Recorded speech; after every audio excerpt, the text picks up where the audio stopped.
الحمدللہ وکفا والصلاة والسلام علی سید الانبیاء معدن الجود والعطا وعلی آلہ وصحبہ وبارک وسلم دائما ابدا اما بعد اعوذ باللہ من الشیطان الرجیم بسم اللہ الرحمن الرحیم ان اللہ وملائکتہ یصلون علی النبی یا ایہا الذین آمنوا صلوا علیہ وسلموا تسلیما اللہم صلی علی سیدنا و مولانا و نبینا محمد النبی الامی الکریم وعلی آلہ و اصحابہ اجمعین الصلاة والسلام علیکہ یا سیدی یا رسول اللہ وعلی آلہ و اصحابہ یا سیدی یا حبیب اللہ الصلاة والسلام علیکہ یا سیدی یا رحمتا للعالمین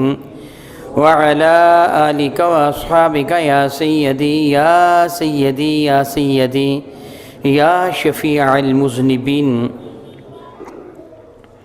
ابابی کا نمی قدر بحمد اللہ تعالیٰ ثم الحمدللہ تعالیٰ آپ نے پچھلے جمعۃ المبارک کو حضرت سیدنا عمر بن عبسہ رضی اللہ تعالیٰ سے مروی ایک حدیث مبارکہ کو سماعت فرمایا تھا، اور اس کے پہلے حصے کا میں نے ترجمہ اور اس کی کچھ شرح عرض کی تھی کہ سیدنا عمر بن عبسہ رضی اللہ تعالیٰ فرماتے ہیں کہ میں بارگاہ بے کس پناہ میں حاضر ہوا، قلت اور میں نے عرض کیا یا رسول اللہ من معاک، اے اللہ کے نبی علیہ السلام آپ کے ساتھ کون کون ہے، علی ھذا الامر، یہ جو آپ معاملات، یہ حکم، یہ دین، جو مذہب آپ لے کے آئے ہیں، آپ کے ساتھ اس مذہب میں کون کون ہیں؟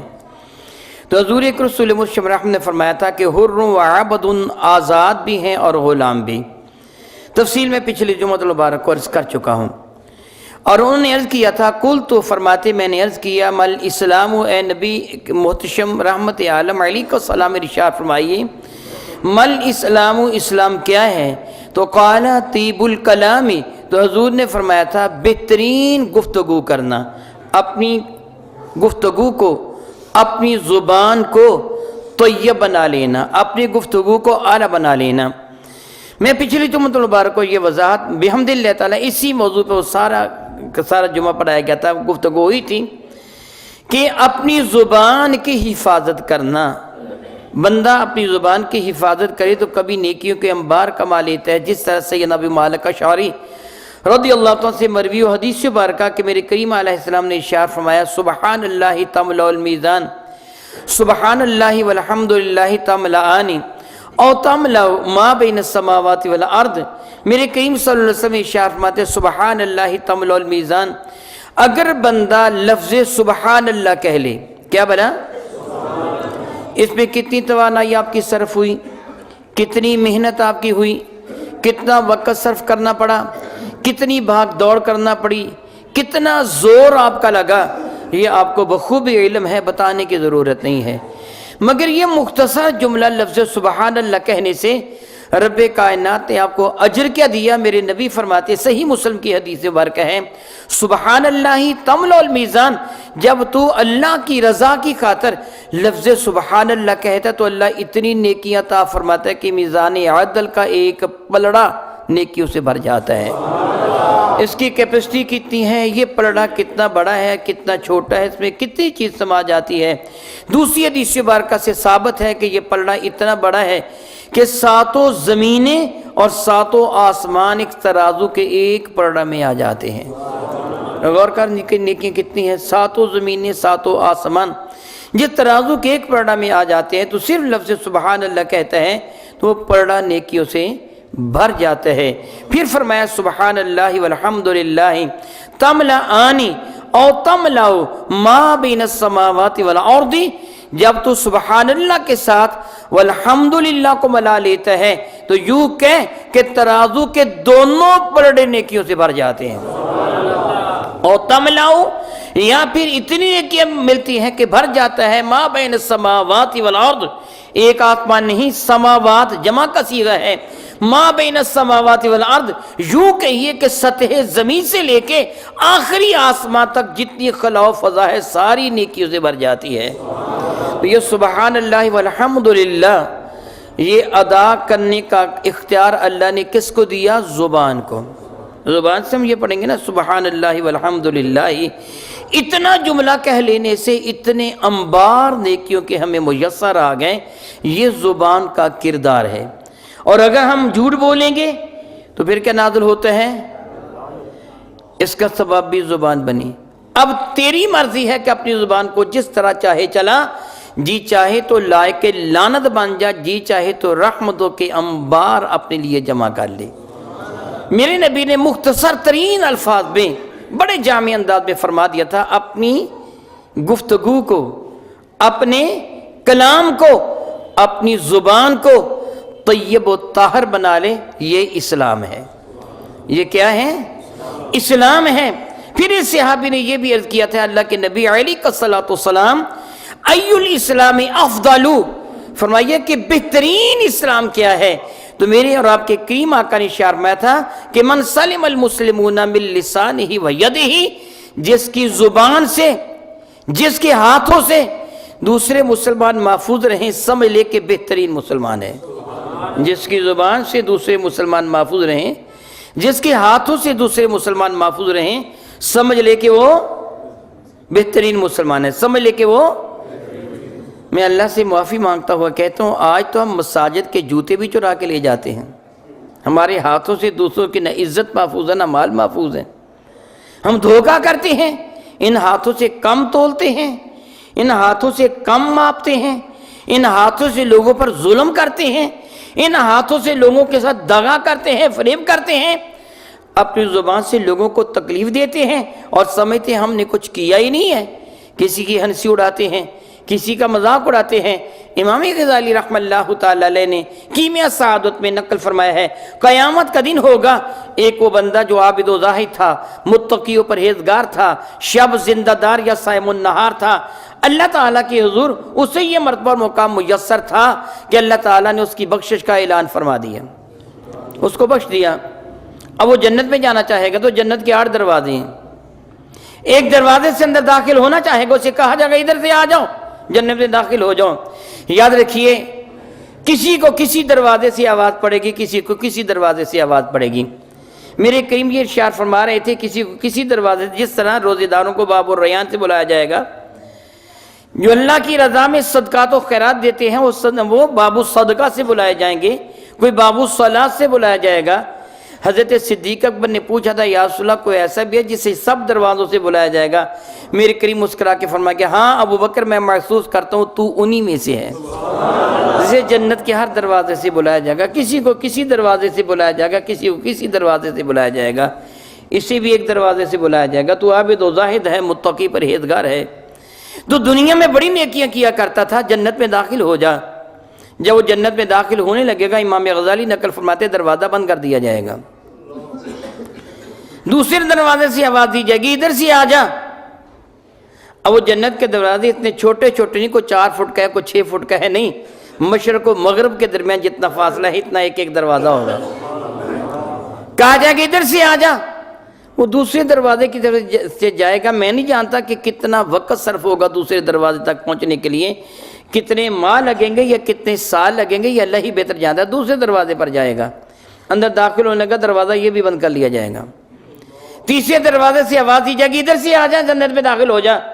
اللہ حاضل قیاس، جس دروازے سے بھی اس کو آواز دی جائے گی وہ داخل ہونے لگے گا، دروازہ بند کر لیا جائے گا، وہ مایوس و نامراد ہو کر ایک طرف کھڑا ہو جائے گا۔ پھر اسے کہا جائے گا آ جا جنت میں، وہ کہے گا نہیں، تم مجھ کو ذلیل کر رہے ہو، مجھے جنت میں داخل نہیں ہو رہے، تم میرا مذاق اڑا رہے ہو۔ پھر اسے کہا جائے گا یہ سزا تجھے اس عمل کی ہے جو تو دنیا میں مسلمانوں کی ہنسی اڑایا کرتا تھا، مسلمانوں کا مذاق اڑایا کرتا، جسے تو معمولی سمجھتا تھا۔ یہ تو ماد ہنسی کی بات ہے نا کہ ایک دکاندار کے پاس کوئی آدمی، سبزی فروش کے پاس کوئی آ کے کہے کہ مجھے فلاں ٹیبلٹ دے دو، کیپسول دے دو، وہ مذاق کے انداز میں اسے کسی وہ جنرل سٹور پہ بھیج رہے، مذاق کرے اس کا، قیامت کو کہا جائے گا یہ تو لوگوں کا جو دنیا میں مذاق کیا جاتا تو جو اس کی سزا ہے۔ تو ایمان والا کون، صحیح مسلمان کون ہے؟ جس کی زبان سے، جس کے ہاتھوں سے دوسرے مسلمان محفوظ رہیں، جس کی زبان اور ہاتھوں سے دوسرے مسلمان محفوظ رہی ہیں، وہ اپنے آپ کو کامل مسلمان نہ سمجھے، اس کے اسلام میں نقص ہے۔ ایک اور روایت پہ میرے کریم آقا علیہ السلام کے ارشاد گرامی قدر کا مفہوم بنتا ہے، اس کے ایمان کی گواہی دے دو کہ جس کے پاس لوگ بیٹھنا چاہتے ہیں، اس کی اچھی باتیں سننا چاہتے ہیں۔ ایک حدیث بارکہ کا مفہوم بنتا ہے، میرے کریم سے پوچھا گیا تھا یا رسول اللہ علیہ السلام اللہ کے ولی کی نشانی کیا ہے؟ تو میرے کریم آقا نے فرمایا تھا جس کے پاس بیٹھو تمہیں اللہ یاد آ جائے۔ جس کے پاس بیٹھنے کو جی چاہتا ہے، یہ ہمیں اچھی اچھی باتیں سناتا ہے، لوگ اس کے قرب چاہتے ہیں، اس کے قریب اس کی محبت ہے، اس کے ایمان کی گواہی دے دو، یقین کا لو اللہ کا بندہ ہے، اللہ کا ولی ہے۔ اور جس کے پاس بیٹھنے سے لوگ گریز کرتے ہیں، یار اس کے پاس سے جانا، وہ تو بے عزتی کر کے رکھ دیتا ہے، وہ تو توہین کرتا ہے، اس کو تو بلانے کا پتہ ہی نہیں ہے کس انداز سے گفتگو کی جاتی ہے۔ وہ صاحب ایمان تو ہو تو سکتا ہے، میں کافر تو نہیں اسے کہتا، مگر وہ کامل اسلام والا نہیں۔ کہ میرے نبی فرماتے ہیں المسلم من سلم المسلمون من لسانہ و یدہ، مسلمان وہ ہوتا ہے کہ جس کی زبان درازی سے، جس کی دست درازی سے دوسرے مسلمان محفوظ رہیں۔ حقیقت میں مسلمان وہ ہے۔ تو صحابی نے عرض کیا تھا اللہ کے نبی علیہ الصلوۃ والسلام مل اسلام، اسلام کیا ہے؟ قال طیب الکلام، میرے نبی نے ارشاد فرمایا کہ اپنے کلام کو، اپنی گفتگو کو طیب بنا لینا، وَإِطْعَامُ الطَّعَامِ، اور لوگوں کو کھانا کھلانا، لوگوں کو کھانا کھلانا۔ آج تو بحمد اللہ تعالیٰ، اللہ تعالیٰ کا بڑا احسان و کرم ہے، بہت احسان و کرم ہے کہ کھانا وافر مقدار میں اللہ تعالیٰ نے ہمیں عطا فرما رکھا ہے۔ یہ اللہ تعالیٰ کا احسان و کرم ہے۔ اس زمانہ میں اتنی وافر مقدار میں کھانا نہیں ہوا کرتا تھا، لیکن ثواب ہے، لنگر چلانا، کھانا کھلانا ثواب مسلسل ہے۔ جو میرے نبی نے فرما دیا وہ فرما دیا، وہ حق ہے۔ اس زمانے کی بات ہے کہ میری ماں، آپ کی ماں، ہم سب کی ماں سیدہ زاہدہ طیبہ طاہرہ عائشہ صدیقہ رضی اللہ تعالیٰ عنہ فرماتی ہیں ایک ایک مہینہ ہمارے گھروں میں آگ نہیں جلتی تھی، ہمارے چولہے سرد رہتے تھے۔ راوی کہتے میں نے عرض کیا ام المومنین پھر آپ کا کھانا کیا ہوا کرتا تھا؟ فرمانے کی کھجوریں اور جو کے ستو، چند کھجوریں کھا لیں، جو کے ستو پی کر صبح کو گزارا کر لیا، رات بھی اسی طرح گزارا کر لیا۔ کئی کئی دن تک چولہے کی بنی ہوئی یہ شے استعمال کرنے کی نوبت نہ آتی تھی۔ ایک جگہ کوئی آدمی یہ نہ سمجھ بیٹھے، کوئی یہ نہ خیال کر لے کہ معاذ اللہ تعالیٰ ثم معاذ اللہ تعالیٰ میرے نبی کا گھر کوئی غریب گھر آنا تھا، اللہ یعوذ باللہ تعالیٰ ثم اللہ یعوذ باللہ تعالیٰ، یہ خیال نہ کر بیٹھے برباد ہو جائے گا، نیکیاں برباد ہو جائیں گی، ایمان بھی برباد ہو جانے کا اندیشہ ہے۔ اس لیے وہ ایک شعر جو ہے کہ سلام اس پر کہ جس کے گھر نہ چاندی تھی نہ سونا تھا، سلام اس پر کہ ٹوٹا بوریا جس کا بچھونا تھا۔ یہ اس انداز میں نہیں پڑھنا چاہیے۔ یہ اس انداز میں شعر کیا ہے؟ سلام اس پر کہ جس کے گھر نہ چاندی تھی نہ سونا تھا، یہ نہیں ہے۔ سلام ان پر نظر میں جن کے چاندی تھی نہ سونا تھا، سلام ان پر کہ سادہ بوریا جن کا بچھونا تھا۔ یہ نہیں کہ ان کے پاس نہیں تھا، نہیں میرے بھائی، ان کے پاس تو سب کچھ تھا، مگر ان کی نظر میں اس کی اہمیت نہیں تھی، ان کی نظر میں اس کی اہمیت نہیں تھی۔ دلیل اس کی کیا ہے؟ سیدنا فاروق اعظم رضی اللہ تعالیٰ عنہ سے مروی ہے کہ وہ ایک دن دوپہر کے وقت بارگاہ سالت باب میں حاضر ہوئے۔ طویل واقعہ ہے، میں جس کے ایک جز آپ کو سنا رہا ہوں۔ دوپہر کے وقت میرے نبی کے دربار مقدس میں حاضر ہوئے، اجازت لے کر اندر گئے تو میرے کریم آقا قیلولہ فرمانے کے بعد اٹھ بیٹھے تھے۔ قیلولہ دوپہر کے آرام کو کہا جاتا ہے۔ سیدنا فاروق اعظم فرماتے جب میں کاشان مقدس میں حاضر ہوا، میں نے اپنے نبی کے کاشان مقدس کا جائزہ لیا تو ایک چٹائی تھی کھجور کی جس پر میرے نبی محو استراحت تھے، آرام فرمایا تھا۔ حضور کے جسم انور پر قمیض مبارک نہیں تھا، محض تحمشی فزیب تن فرماتے میں نے حضور کی پشت انور پر چٹائی کے نشانات دیکھے۔ میں نے ایک نظر اس مقدس گھر کا جائزہ لیا جس کے دروازے کے باہر جبریل کھڑے ہو کر اندر آنے کی اجازت مانگا کرتے تھے۔ اس حجرہ مقدس کا جائزہ لیا تو ایک کھونٹی پر ایک مشکیزہ لٹکا ہوا تھا جس پہ پانی ڈالا جاتا، ایک کونے میں چکی تھی اور تھوڑے سے جو ایک کونے میں پڑے تھے۔ بس پورے گھر کی یہی کچھ کائنات تھی۔ سیدنا فاروق اعظم فرماتے میں رو پڑا، میرے کریم فرمانے لگے صلی اللہ تعالیٰ حبیب ہی عمر تیرے رونے کا سبب کیا ہے؟ تو میں نے عرض کیا یا صلی اللہ علیہ وسلم وہ کیسر و کسرہ والے، وہ کافر، ان کے ہاں دولت کے انبار، سونے چاندی کے ڈھیر، نوکر غلام خدام و حشم کا ایک کثیر انبو، اے اللہ کے نبی ان کے خدمت گزاروں کی تعداد بہت زیادہ، وہ جو چاہتے ہیں ان کو میسر آتا ہے، وہ کافر اس قدر عیش و عشرت میں زندگی بسر کریں، آپ تو اللہ کے محبوب ہیں، آپ تو نبیوں کے سردار ہیں، آپ کے کا شان مقدس کا حال کیا ہے؟ میرے نبی فرمائے کہ عمر مجھ کو اللہ کی قسم میں چاہوں تو یہ پہاڑ میرے لیے سونے کے بنا دیے جائیں، میں چاہوں تو یہ پہاڑ میرے لیے سونے کے بنا دیے جائیں، اس بات کو میں نے قصداً اختیار کیا ہے، جان بوجھ کر اختیار کیا ہے۔ مجھ سے پوچھا گیا تھا کہ تم کیسے نبی بننا چاہتے ہو، میں نے خود کہا تھا ایک وقت کھانا کھاؤں ایک وقت بھوکا رہوں، میں ایسا ہی بننا چاہتا ہوں۔ میرے نبی کی تربیت کا اثر کیا تھا؟ سیدہ زاہدہ طیبہ طاہرہ عائشہ صدیقہ رضی اللہ عنہ کی خدمت فیض درجت میں حضرت عبداللہ ابن زبیر نے، جو حضرت سیدہ عائشہ صدیقہ کے بھانجے تھے، اسماء بنت ابی بکر کے بیٹے ہیں، مکہ مکرمہ کی سرداری کے دوران کی غالباً بات ہے، ایک تھیلا درہموں کا چاندی کے سکوں کا بھر کر بھیجا حضرت سیدہ عائشہ صدیقہ کی خدمت میں کہ خالہ جان اس کو اپنی ضرورت میں صرف کر لینا۔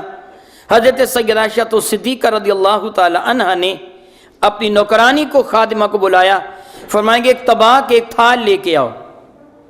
خادمہ ایک برتن لے کے آئی، تھال نما برتن لے کے آئی، فرمانے کہ اس کو بھرو درہموں سے، وہ تھال درہموں سے بھر لیا، فرمانے کہ فلاں صحابی بڑے غریب ہے، جاؤ ان کے گھر دے آؤ، اور دیکھنا وہ کہتا کیا ہے۔ خادمہ گئی، وہ صحابی کی خدمت میں وہ درہم پیش کر دیے، صحابی نے درہم لی اور کہا اللہ تعالیٰ ام المومنین پر اپنی رحمت نازل فرمائے۔ یہ نوکرانی، یہ غلام، یہ خادمہ واپس آئی اور ام المومنین کی خدمت میں حاضر ہوئی، تھال ان کو درہموں کا دے، خالی تھال لے کے آئی تھی، درہم دے آئی تھی ان کو۔ سیدہ نے پوچھا بتا اس نے کیا کہا تھا؟ تو لونڈی نے بتایا، خادمہ نے بتا اس نے کہا تھا اللہ تعالیٰ ام المومنین پر اپنی رحمت نازل فرمائے۔ فوراً کہنے لگا اللہ تعالیٰ تو اس پر بہت ساری رحمت نازل فرما دے۔ فرمایا تھال کو بھرو اور فلاں صحابی کے بھی دے آؤ۔ نوکرانی نے تھال بھرا، دوسرے صحابی کے ہاں دے آئی، واپس آئی تو پوچھا اس نے کیا کہا تھا؟ غلام نے، نوکرانی نے بتایا کہ کہہ رہا تھا اللہ تعالیٰ ام المومنین کو برکت عطا فرمائے۔ فون کہنے لگے اللہ تعالیٰ تو اس کو بہت زیادہ برکت عطا فرما دے۔ الغرض تھال بھرتے گئے، صحابہ کے گھروں میں تقسیم ہوتے رہے، آخری درہم بھی ختم ہو گیا، اب تھیلا خالی تھا۔ وہ غلام، وہ نوکرانی جاتی تھی لونڈی، لوگوں کے گھروں میں وہ درہم دے کے آتی تھی اور ام المومنین کی خدمت میں آ کر جو کہتے تھے بتاتی چلی جاتی تھی۔ لونڈی نے آخر میں اس نوکرانی نے عرض کیا کہ ام المومنین آپ نے سارے درہم خیرات کر دیے، اپنی جگہ یہ بات جو بھی ہوا سو ہوا، مجھے ایک بات کی سمجھ نہیں آئی۔ فرمان کی پوچھو کیا پوچھنا چاہتی ہو؟ کہنے لگی تم نے یہ اہتمام کیا کہ مجھے فرماتی تھی جو وہ کہے مجھے آ کے بتانا، جو وہ کہتا تھا آپ اس سے اعلیٰ دعا اسے دے دیتی تھی، اے اللہ اس پہ رحم کر، تو آپ جواباً یہ کہہ دیتی ہے اللہ تعالیٰ اس پہ بہت زیادہ رحمتیں کر، یعنی اس کے جواب سے اعلیٰ جواب اسے دے دیتی تھی۔ یہ بات میری سمجھ میں نہیں آئی، مسکرا دی، فرمانے کی دراصل میں چاہتی ہوں میرا سارا ثواب قیامت کے دن ہی مجھے ملے، میں کسی سے نیکی کر کے اس کا احسان نہیں لینا چاہتی، بدلہ نہیں لینا چاہتی کہ وہ مجھے بدلہ دے شکریہ ادا کر کے، میں شکریہ کا بدلہ بھی نہیں لینا چاہتی۔ ہماری عادت ہے نا، ہم کسی کو دیتے کہتے یار اس نے تو کبھی میرا شکریہ بھی ادا نہیں کیا، میں دیتا ہوں۔ ام المومنین فرماتی میں اس کا شکریہ بھی نہیں لینا چاہتی، میں اپنے رب سے سب کچھ لینا چاہتی ہوں۔ دن بیت گیا، شام ہوئی، اذان مغرب کا وقت ہوا، تو آپ اپنی اسی نوکرانی سے فرمان لگی روزہ ہے آج ہمارا۔ نوکرانی جانتی تھی نوکرانی کا بھی روزہ ہے، ام المومنین کا بھی روزہ ہے۔ فرمان لگی کوئی چیز لے آؤ روزہ افطار کریں۔ گھر میں تلاش کیا گیا تو جو کی روٹی کا سوکھا ہوا ایک ٹکڑا ملا، خدمت فیض درجت میں پیش کر دیا گیا۔ لونڈی نے وہ ٹکڑا بھی پیش کر دیا، ساتھ یہ بھی کہہ دیا آج تو ایک تھیلا درہموں کا آیا تھا، اگر کوئی اچھی شے منگوا لیتی، کوئی گوشت وغیرہ منگوا لیتی، کوئی پھل وغیرہ آ جاتا، ہم اس کے ساتھ روزہ افطار کر لیتے، تو ام المومنین فرما لگی اب یاد دلانے کا فائدہ کیا، اس وقت تو یاد دلا دیتی، میں تجھے کچھ درہم دے دیتی، جو چاہتی لے آتی، وہ بھی اپنے لیے نہیں، تجھے دے دیتی، تو جو چاہتی لے آتی، اس سے تو روزہ افطار کر لیتی۔ میرے نبی کے گھرانے کا یہ عالم تھا۔ اب آپ انہیں غریب کہیں گے یا سخی کہیں گے؟ سوچئے ذرا، اب ان کو کیا کہیں گے؟ غریب کہیں گے؟ نہیں، غریب نہیں، سخی ہے، جو ملتا ہے سب کچھ تقسیم کر دیا جاتا ہے۔ ایسا ہی ایک دن تھا، میں یہ بتا رہا تو زمانہ میں کھانا کتنا کم تھا۔ میرے نبی نے فرمایا لوگوں کو کھانا کھلانا اعلیٰ اسلام ہے، لنگر چلانا اعلیٰ اسلام ہے۔ آج تک بزرگان دین کے خانقاہوں پر لنگر جاری و ساری ہے، میرے نبی کسی حکم کے تحت وہ سب کچھ ہو رہا ہے۔ ایک دن کا ذکر ہے، ایسا زمانہ تھا، میرے کریم کی خدمت میں ایک مہمان آ گیا، صلی اللہ تعالیٰ علیہ حبیبہ دائما ابدا، میرے کریم تشریف فرما ہے صلی اللہ علیہ وسلم۔ ایک مہمان آ گیا، یا رسول اللہ میں آپ کا مہمان ہوں۔ میرے کریم نے قبول فرما لیا، کبھی انکار نہیں کیا تھا، اپنی عطاؤں سے کبھی کسی کو آپ نے محروم نہ رکھا تھا۔ فرمایا ٹھیک ہے بیٹھ جاؤ۔ سیدنا بلال کو حکم دیا جاؤ میرے گھروں سے پتہ کرو مہمان کے کھانے کو کچھ ہے، وقت پر ہی انتظام کیا جا رہا ہے۔ سیدنا بلال نے تحقیق کی تو آ کے عرض کیا یا رسول اللہ جو تھا وہ سب تقسیم ہو چکا، جو تھا وہ سب تقسیم ہو چکا۔ میرے آقا کے گھر والے صبح آتا تو شام کے لیے بچا کے نہیں رکھتے تھے، شام کو آتا تو صبح تک کے لیے سنبھال کے نہیں رکھتے تھے۔ سبحان اللہ، جانور بھی اسی طرح کرتے ہیں، وہ جمع نہیں کرتے عموماً، جتنا روزانہ ملتا ہے کھا کر پھر اپنے گھونسلے میں آ کے آئندہ کل کے لیے صبر کر کے بیٹھ جاتے ہیں، آئندہ کل کو رب پھر عطا کر دیتا ہے۔ عرض کیا حضور کچھ بھی نہیں ہے گھروں میں، سب کو تقسیم ہو چکا ہے۔ ایک صحابی نے موقع غنیمت جانا، بعض روایتوں میں ان کا نام حضرت سیدنا ابو طلحہ انصاری ہے رضی اللہ تعالیٰ عنہ۔ یہ کھڑے ہو گئے، یا رسول اللہ علیہ السلام اجازت دیں، آج آپ کا یہ مہمان میرے ہاں ٹھہرے گا، میں ان کو کھانا پیش کروں گا۔ کریم آقا نے اجازت مرحمت فرما دی صلی اللہ تعالیٰ علیہ حبیبہ دائما ابدا۔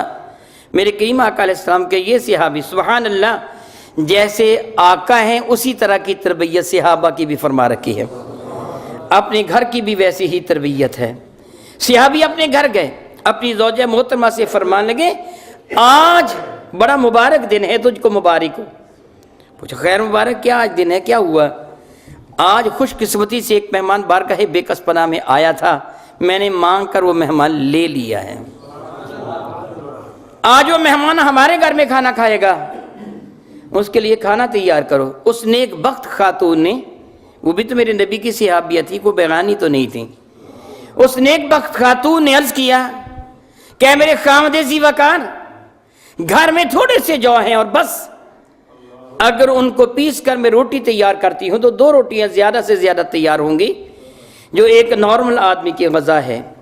ہمارے 2 چھوٹے چھوٹے بچے ہیں، اگر ان دونوں کو وہ کھانا پیش کر دیا جائے گا تو ہم بھوکے رہیں گے، ان دونوں بچوں کا پیٹ تو بھر جائے گا، لیکن ہم میں سے اگر کوئی کھانا کھا لے تو وہ دونوں بچے بھوکے رہیں گے۔ اگر ہم مہمان کو پیش کرتے ہیں تو پھر کوئی بھی گھر کا فرد کھانا نہیں کھا سکے گا۔ اس نیک بخت صحابی نے کہا کہ یہ فضیلت جو ہمیں میسر آئی ہے میں اس کو ضائع نہیں ہونے دینا چاہتا، یوں کرو بچوں کو بھوکے سلا دو، کھانا تیار کر لو، بچوں کو بھوکے سلا دینا، میں مہمان کو لے کے آؤں گا۔ یہ زمانے کی بات ہے جب کہ پردے کی آیات مبارکہ کبھی نزول نہیں ہوا تھا، مسلمان عورتیں غیر مردوں کے سامنے، غیر مرد مسلمان عورتوں کے سامنے آ جایا کرتے تھے۔ ابتدا کی بات ہے، مدینہ طیبہ میں تشریف لے جانے کے بعد کی۔ فرمانے لگے کہ جب میں مہمان کو لے کے آؤں گا تجھے کہوں گا چراغ کو درست کر دے، چراغ کو درست کرنے کے بہانے تو چراغ کو بجھا دینا۔ سبب اس کا بتایا، یوں کرنا، دسترخوان بچھا دینا، کھانا چنگیر میں رکھ کے وہ روٹیاں اس کے اوپر رومال دے کر دسترخوان پہ رکھ دینا، میں بھی بیٹھ جاؤں گا، تو بھی کھانا کھانے کے لیے بیٹھ جانا، میں تجھے چراغ درست کرنے کا کہوں گا، درست کرنے کے بہانے بجھا دینا، چراغ بجھ جائے گا، روٹیوں کے ٹکڑے کر لینا، روٹیوں کے ٹکڑے کر لینا، گنی نہیں جا سکیں گی، دیکھنا روٹیاں دو ہیں، بندے ایک کا پیٹ بھرے گا، بطور مروت تو بھی ساتھ بیٹھے گی، میں بھی ساتھ بیٹھوں گا، تیرا ہاتھ بھی چنگیر میں آئے میرا بھی ہاتھ چنگیر میں آئے گا، مگر خبردار لقمہ نہیں توڑنا ہے۔ منہ تو بھی خالی چلاتی چلی جانا، میں بھی منہ چلاتا چلا جاؤں گا، منہ کے چلنے کی آواز مہمان سنتا رہے گا، ہمارے ہاتھ اس کے ہاتھ سے ٹکراتے رہیں گے، وہ سمجھے گا یہ کھانا کھا رہے ہیں، مگر خبردار تو بھی نہ کھانا، میں بھی نہیں کھاؤں گا، مہمان کا پیٹ بھر جائے گا۔ پروگرام کے تحت نماز عشاء پڑھ کے میرے کریم کے دربار میں کہ یا رسول اللہ میرا مہمان مجھے دے دیجئے، لے جاؤں گا، اجازت مرحمت فرما دی گئی۔ مہمان کو لے کے یہ صحابی اپنے گھر آئے، حضرت ابو طلحہ تو یہ اپنے گھر آئے، بی بی سے حکم فرمایا کہ کھانا جلد لے کے آؤ، لیٹ ہو گیا، نماز عشاء پڑھنے کے بعد کھانا کھا رہے ہیں۔ دسترخوان بچھ گیا، چنگیر میں روٹیاں رکھ کے اس کے اوپر رومال دے کر وہ بھی اس پہ سجا دیا گیا، پانی بھی رکھ دیا گیا۔ فرمانے لگے چراغ کو ذرا درست کر دو۔ مہمان نے خیال کیا کہ روشنی کم ہے، مٹی کا دیا جس میں روئی کی بتی ڈال کر تیل ڈال کے آگ لگا دی جاتی، جو ہلکی ہلکی روشنی اندھیرے کی، جو اندھیرے کو دور کرنے کی ایک ناکام سی کوشش کرتی۔ دیا جل رہا تھا، صحابی اٹھی اور جس طرح پروگرام تھا دیے کو بجھا دیا، ٹھیک کرنے کے بہانے بجھا دیا۔ فرمانے لگے اللہ کی بندی یہ تو نے کیا کیا؟ عرض کیا حضور دیا بجھ گیا، اجازت دو تمہیں ہمسائے کے گھر سے روشن کر لوں۔ اللہ اکبر، گھر میں وہ چکماک کا پتھر بھی نہیں ہے جس سے روشن کر سکیں گے دیا، وہ بھی کسی سے جا کے روشن کروا کے لائیں گی، ہمسائے کے ہاتھ سے دیا روشن کر لوں۔ فرمانے کے پہلے ہی دیر زیادہ ہوگی، رہنے دو، دیا بعد میں جلے گا، پہلے کھانا کھا لو۔ پروگرام تو یہی تھا۔ وہ بھی دسترخوان پہ آ کے اپنے خامند کے ساتھ بیٹھ گئیں، مہمان سامنے بیٹھا تھا، اب کھانا کھانے لگے، دونوں کا ہاتھ چنگیر میں آتا ہے مگر لقمہ نہیں توڑتے ہیں۔ مہمان نے ساری روٹی کھا لی، پیٹ بھر گیا، یہ سارا گھرانہ، بچے بھی بھوکے ہیں، یہ دونوں میاں بیوی بھی بھوکے، البتہ مہمان نے پیٹ بھر لیا۔ رات بیت گئی، کسی کو کانوں کان بھی خبر نہ ہونے دی۔ صبح میرے آقا کے دربار میں حاضر ہوئے نماز فجر کے لیے، میرے نبی مسکرا رہے تھے صلی اللہ تعالی علی حبیبہ دائماً ابدا، میرے کریم مسکرا رہے تھے۔ صحابی نے دل و جان سے قربان ہوتے عرض کیا اللہ کے نبی اللہ تعالیٰ آپ کو ہمیشہ مسکراتا رکھے۔ یا رسول اللہ کیا سبب ہے آپ میری طرف دیکھ کر مسکرا رہے ہیں؟ اگر کوئی مسکرانے کی بات ہے تو مجھے بتائیے، میں بھی مسکراتا ہوں۔ میرے قریب نے مسکراتے ہوئے فرمایا تھے رات والے عمل کو دیکھ کر رب کائنات بھی اپنی شان کے لائق مسکرا رہا ہے۔ اور خلا کے کائنات نے قرآن کریم کے برکہ سورۃ الحشر کی نازل فرمائی وَيُؤْثِرُونَ عَلَىٰ أَنفُسِهِمْ وَلَوْ كَانَ بِهِمْ خَصَاصَةٌ، صحابہ کی یہ حالت ہے، اثار و قربانی کے یہ پے کر خود کو ضرورت ہوتی بھی ہے، پھر بھی اللہ کی راہ میں اثار و قربانی کا وہ اظہار کرتے ہیں، جذبہ اتنا زیادہ ان کے دل میں۔ اللہ اکبر اللہ اکبر، وہی زمانہ تھا۔ میرے نبی نے کیا فرمایا کہ لوگوں کو کھانا کھلانا، ایک روایت پہ یہ ہے کہ لوگوں کو کھانا کھلانا اور سلام کو رواج دینا، اور دوسرا کیا ہے سلام کو، کوئی تجھے جانے نہ جانے اس کے حق میں دعا کر۔ دعا کا بہترین طریقہ کیا ہے؟ السلام علیکم، کیا ہے بھلا؟ اور اس کا معنی کیا بنتا ہے؟ اے میرے سامنے آنے والے، یہ مسلمانوں کی تحیت ہے، وہ ابتدائی گفتگو ہے جو دو مسلمان آپس میں ملیں تو ملنے کے بعد جو سب سے پہلے گفتگو ہے وہ کیا ہونا چاہیے؟ تحیت۔ یہ کیا ہے؟ السلام علیکم، کہ جب تو ایک ایمان والے سے ملے اس کے حق میں دعا کر کے اللہ تجھ کو سلامت رکھے۔ اور یہ اتنی جامع دعا ہے، یہ نہیں کہ ایک جہان میں یہ اس وقت سلامت رکھے، مراد دونوں جہاں میں رب کائنات تجھ کو سلامت رکھے، اس جہان میں بھی سلامت رکھے، اس جہان میں بھی سلامت رکھے۔ میرے اور آپ کے کریم صلی اللہ تعالی وسلم تشریف فرماتے، بارگاہ بے کس پناہ میں ایک شخص حاضر ہوا، اس سے آ کے سلام عرض کیا السلام علیکم۔ میرے کریم صلی اللہ علیہ وسلم نے اس کے سلام کا جواب دیا وعلیکم السلام، اور فرمایا اس کو 10 نیکیاں مل گئیں۔ دوسرا بندہ حاضر ہوا، اس سے آ کے عرض کیا السلام علیکم ورحمۃ اللہ۔ حضور رسول مرشد رحمت عالم صلی اللہ علیہ وسلم نے اس کے سلام کا جواب دیا، فرمایا اس کو 20 نیکیاں مل گئیں۔ تیسرا شخص حاضر ہوا، اس سے آ کے عرض کیا السلام علیکم ورحمۃ اللہ وبرکاتہ۔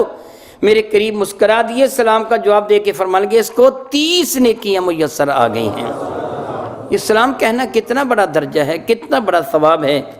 میرے کریم آقا تشریف فرما تھے، بارگاہ سالت امام ایک شخص حاضر ہوا، اس نے آ کے عرض کیا اللہ کے نبی صلی اللہ تعالیٰ علیہ وسلم میرے گھر میں غربت آ گئی ہے، گویا یوں کہیے کہ ایک ایک وقت کی روٹی کو میں ترس گیا ہوں، میرے گھر میں غربت آ گئی ہے، کوئی وظیفہ ارشاد فرمائیے کہ میری غربت جاتی رہے، رزق کے حلال میں برکتیں آ جائیں۔ تو میرے کریم صلی اللہ علیہ وسلم سے یہی وظیفہ ارشاد فرمایا تھا، جب تو گھر جائیں تو اپنے اہل خانہ کو السلام علیکم کہا کر۔ اگر ہم پورا کہیں نا السلام علیکم ورحمۃ اللہ وبرکاتہ ثواب زیادہ ہے، فرمایا اپنے اہل خانہ کو السلام علیکم کہا کر، اور اس کے بعد سورہ اخلاص قل هو اللہ احد پڑھ لیا کر، اور فرمایا ہاں اگر تیرے گھر والے سامنے موجود نہ ہو، تو نے دروازہ کھولا، دروازہ کھول کے اندر گیا، جس طرح آج کل ہمارے ہاں بعض اوقات یہ ہے کہ گلی لمبی ہے دروازہ دور ہے، یا دروازہ کھولنے کے بعد سامنے صحن آ گیا، گھر والے کمرے میں ہیں، میں اگر تجھے دروازے میں داخل ہونے کے بعد تیرے اہل خانہ میں سے کوئی نظر نہ آئے جس کو تو سلام کہے، فرمایا پھر مجھ مصطفیٰ کو سلام کہہ لیا کرو، پھر حضور کو سلام کہہ لیا کرو، السلام علیکہ ایہا النبی ورحمۃ اللہ وبرکاتہ، الصلاۃ والسلام علیکہ یا رسول اللہ وعلی آلکہ واصحابکہ یا حبیب اللہ، درود پاک پڑھ لیا کرو۔ میرے نبی نے فرمایا مجھے سلام کہہ لیا کر، اس کے بعد سورہ اخلاص کی تلاوت کر لیا کر۔ وہ صحابی فرماتے ہیں میں نے اللہ کے نبی کے ارشاد گرامی پر عمل کیا، پھر یہ چند دن کے بعد بارگاہ بے کس پناہ میں حاضر ہوئے، عرض کیا یا رسول اللہ، اللہ نے مجھے اتنی دولت عطا فرما دی ہے، میں خود تو خود رہا، میں نے ہمسائے بھی امیر کر دیے ہیں۔ سبحان اللہ، ذرا صحابہ کا اثار دیکھیے، کیا انہوں نے کیا میں خود تو خود رہا، ہمسائے بھی، سبحان اللہ سبحان اللہ سبحان اللہ۔